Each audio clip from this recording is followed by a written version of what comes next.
Welcome back. Bulletin کا آغاز کریں گے اور سب سے پہلے بات کریں گے سینٹ انتخابات کی۔ آپ کو بتائیں کہ پنجاب اسمبلی سینٹ انتخابات میں پاکستان مسلم لیگ نون کے امیدوار حافظ عبد الکریم کامیاب ہو گئے ہیں۔ گنتی کا عمل مکمل ہونے پر پریزائڈنگ آفیسر نے نتائج کا اعلان کیا، جس کے مطابق حکومتی امیدوار حافظ عبد الکریم 243 ووٹ لے کر جیت گئے۔ اپوزیشن کے امیدوار مہر عبدالستار 99 ووٹ لے کر دوسرے نمبر پر رہیں اور پولنگ کے دوران 345 ووٹ کاسٹ ہوئے۔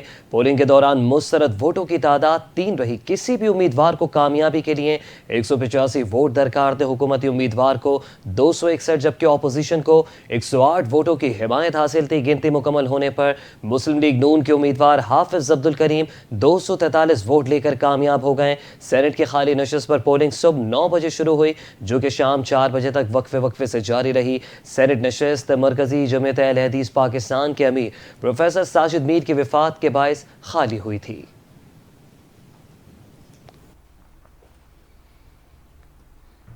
مخصوص نشستوں پر منتخب ارکان اسمبلی سے گورنر ہاؤس میں حلف لینے کا معاملہ عدالت پہنچ گیا۔ وزیر اعلیٰ خیبر پختونخوا علی امین گنڈاپور اور اسپیکر صوبائی اسمبلی نے ارکان کی گورنر ہاؤس میں حلف برداری کو پشاور ہائی کورٹ میں چیلنج کر دیا۔ درخواست میں وفاقی حکومت، registrar Peshawar high court, governor, election commission اور دیگر کو فریق بنایا گیا ہے۔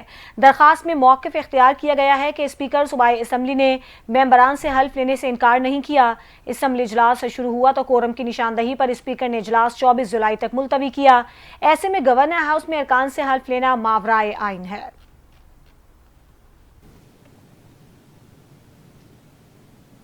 تو دوسری جانب وزیر اعلیٰ بلوچستان سرفراز بگٹی نے دوہرے قتل کیس میں ملوث ملزمان کو قرار واقعی سزا دلوانے کا اعلان کر دیا ہے۔ کوئٹہ میں پریس کانفرنس کرتے ہوئے کہا کہ آئین اور قانون کی پاسداری کریں گے اور ڈگاری میں افسوسناک واقعے کی مذمت کرتا ہوں۔ قبائلی سردار سمیت 11 افراد کو گرفتار کیا جا چکا ہے جبکہ دیگر ملزمان کی بھی تلاش جاری ہے۔ جو خاتون قتل ہوئی وہ 5 بچوں کی ماں تھی۔ مقتولین کا آپس میں ازدواجی رشتہ نہیں تھا۔ انہوں نے مزید کہا کہ مقتولین کے لواحقین اب تک FIR درج کرانے کو تیار نہیں، لیکن اس کے باوجود ریاستی سطح پر مقدمہ درج کیا گیا ہے۔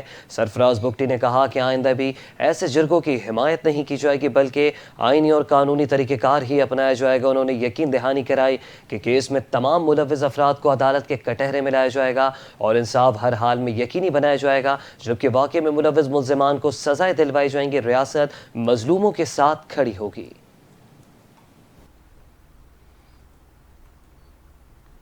بلوچستان میں مرد اور خاتون کو فائرنگ کر کے قتل کرنے کے واقعے کی وائرل ہونے والی ویڈیو میں نظر آنے والے مزید 2 ملزمان کو گرفتار کر لیا گیا ہے۔ گرفتار ملزمان کی تعداد 13 ہو گئی ہے۔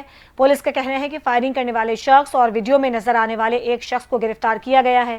واقعے میں ملوث قبائلی رہنما شیر باز سمیت 13 مشتبہ افراد کو گرفتار کیا جا چکا ہے۔ واقعے کی تحقیقات کر رہے ہیں، جلد دیگر ملزمان کو بھی گرفتار کر لیا جائے گا۔ بلوچستان کے علاقے سنجیدی ڈیگاری میں واقعے کا مقدمہ بھی درج کر لیا گیا ہے۔ مقدمہ ہنہ اورک تھانے میں انسداد دہشت گردی ایکٹ، قتل اور قتل میں معاونت کی دفعات کے تحت درج کیا گیا ہے۔ وزیر اعلیٰ بلوچستان سرفراز بگٹی کا کہنا ہے کہ آپریشن جاری ہے، تمام ملوث افراد کو کیفر کردار تک پہنچایا جائے گا۔ ریاست مظلوم کے ساتھ ہے۔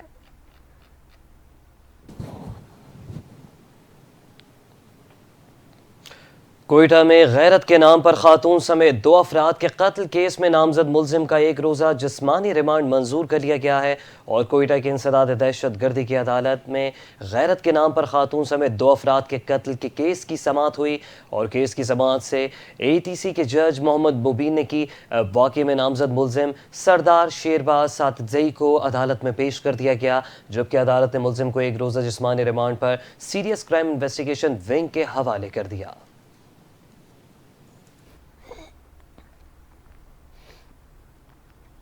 وزیر اعظم شہباز شریف نے کہا ہے کہ ملکی تقدیر بدلنے کے لیے سب کو مل کر کام کرنا ہوگا۔ ٹرپ میں قابل لوگ موجود تھے جنہیں نظر انداز کیا گیا۔ وزارت صحت میں ڈیجیٹلائزیشن کا عمل قابل ستائش ہے۔ وزیر اعظم شہباز شریف نے طبی آلات کی لائسنسنگ اور رجسٹریشن کے ڈیجیٹل نظام کی افتتاحی تقریب سے خطاب کرتے ہوئے کہا کہ رجسٹریشن کے ڈیجیٹل نظام کے لیے وزیر صحت اور ان کی ٹیم نے اہم کام کیا۔ سی ای او ڈریپ کو میرٹ پر تعینات کیا گیا۔ وزیر اعظم نے کہا کہ وزیر صحت نے دوست ملک کے اسپتال منصوبے کی بندش کا نوٹس دیا۔ الحمدللہ کاوشوں کی بدولت دوست ملک کا منصوبہ فعال کیا جا رہا ہے۔ ڈریپ میں قابل لوگ موجود تھے جنہیں نظر انداز کیا گیا۔ شہباز شریف نے مزید کہا کہ صحت کے شعبے کی ترقی کے لیے مصطفیٰ کمال کی کاوشیں قابل تحسین ہیں۔ وہ دن دور نہیں جب اقوام عالم میں ہم سر اٹھا کر چلیں گے۔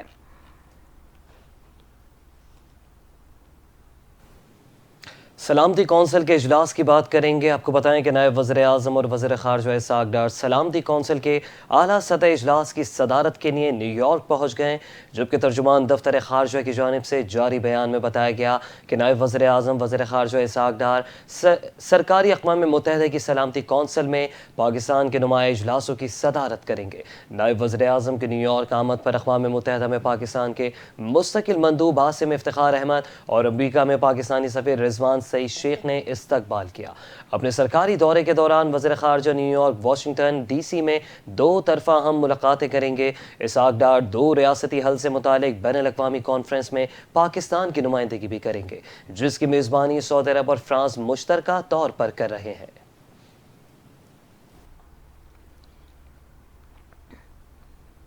وزیر اعلیٰ پنجاب مریم نواز شریف نے بلوچستان میں غیرت کے نام پر ایک لڑکی کے لرزہ خیز قتل پر شدید رد عمل دیتے ہوئے اسے پوری انسانیت کے ضمیر پر حملہ قرار دے دیا۔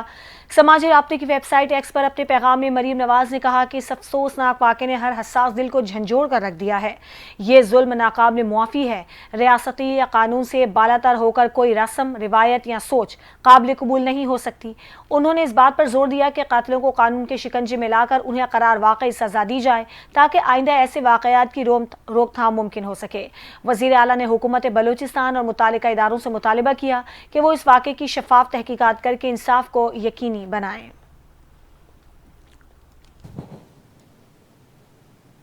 اور اب خبر یہ ہے کہ ایف آئی اے کی جدید خطوط پر تنظیم نو کا فیصلہ کر لیا گیا ہے۔ وزیر داخلہ محسن نقوی نے جامع پلان طلب کر لیا۔ وزیر داخلہ کی زیر صدارت ایف آئی اے ہیڈ کوارٹر میں اعلیٰ سطح اجلاس ہوا۔ محسن نقوی نے ادارے کو مزید فعال بنانے کے لیے قوانین اور رولز میں ضروری ترمیم پر فوری کام کا آغاز کرنے کی ہدایت کر دی ہے۔ ایف آئی اے کے لیے فوری طور پر جدید ٹیکنالوجی اور مطلوبہ ہتھیاروں کی منظوری بھی دے دی۔ وفاقی وزیر داخلہ محسن نقوی نے ایف آئی اے ہیڈ کوارٹر اسلام آباد کے دورے کے دوران شہداء کی یادگار پر حاضری دی۔ محسن نقوی نے یادگار شہداء پر پھول رکھ کے فاتح خوانی کی۔ سید محسن رضا نقوی نے کہا کہ ایف آئی اے کو حکومت کے ساتھ عوام کی توقعات پر پورا اترنا ہوگا۔ کارکردگی پر ہی ایف آئی اے کو مزید مراعات دی جائیں گی۔ غیر قانونی امیگریشن میں ملوث مافیا سے آہنی ہاتھوں سے نپٹا جائے، برہمانہ کریک ڈاؤن کیا جائے اور زیرو ٹالرنس پالیسی اپنائی جائے۔ محسن نقوی ملک کی بدنامی کے حوالے سے انہوں نے کہا کہ ذمہ دار عناصر کو روکنا ایف آئی اے کی اولین ذمہ داری ہے۔ شہریوں کی سہولت کے لیے ایئرپورٹس پر امیگریشن عمل کو آسان اور سہل بنایا جائے۔ محسن نقوی نے ایف آئی اے کو فاسٹ ٹریک کاؤنٹر قائم کرنے کی ہدایت کر دی اور اسٹاف کی کمی کے پیش نظر منظور شدہ خالی اسامیوں پر فوری بھرتی کی بھی ہدایت دی۔ وزیر داخلہ نے ہیڈ کوارٹر کی عمارت کی بحالی کے لیے ماسٹر پلان طلب کر لیا۔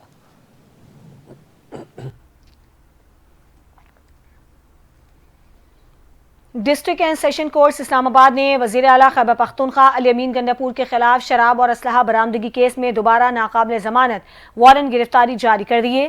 عدالت نے پولیس کو حکم دیا ہے کہ علی امین گنڈاپور کو گرفتار کر کے عدالت کے روبرو پیش کیا جائے۔ جوڈیشل میجسٹریٹ مبشر حسن چشتی نے علی امین گنڈاپور کے خلاف وارنٹ گرفتاری اس وقت جاری کی ہے جب وہ عدالت کی جانب سے دی گئی آخری مہلت کے باوجود آج بھی پیش نہ ہوئے۔ عدالت نے ان کی حاضری سے استثناء کی درخواست بھی مسترد کر دی۔ عدالت نے کیس کی مزید سماعت 22 جولائی تک ملتوی کر دی ہے۔